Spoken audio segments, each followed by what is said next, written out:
Umabot sa 89,101 workers sa buong lambak ng Cagayan ang nakinabang sa tupad program ng Dollar Region 2 ngayong 2025 na nagkakahalaga ng 488.9 million pesos. Ayon kay Dole Regional Director Jesus Elpidio Attal Jr., layunin ng programa na agad na tulungan ang mga mahihirap at protektahan ang kanilang kabuhayan lalo na sa panahon ng kalamidad. Kabilang sa mga nakinabang ang displaced workers, magulang ng child laborers, persons deprived of liberty at iba pang sektor na pansamantalang hindi makapagtrabaho. Maliban dito, ibinahagi rin ng ahensya na halos 35,000 manggagawa na apektado ng bagyo ang nabigyan ng pansamantalang trabaho at humigit kumulang 187.9 million pesos para sa paglilinis at rehabilitasyon. Ayon kay Dr. Attal Jr., ang tupad ay tumutulong hindi lamang sa agarang tulong kundi pati sa muling pagbangon ng komunidad sa pamamagitan ng trabaho at rehabilitasyon. Idol, parang bumibilis ba ang pagtanda? Ang dahilan ng hina ang cell division na pagpapalit ng bagong cell habang nagkakaedad.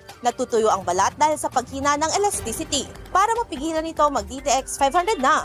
May antioxidants at vitamins, polyphenols at flavonoids na pumipigil sa collagen degradation. Sikreto sa pagiging young looking mo para maging healthy mag-DTX 500 palagi. Para sa IFM News, ako si Idol Sena Marie Akdang.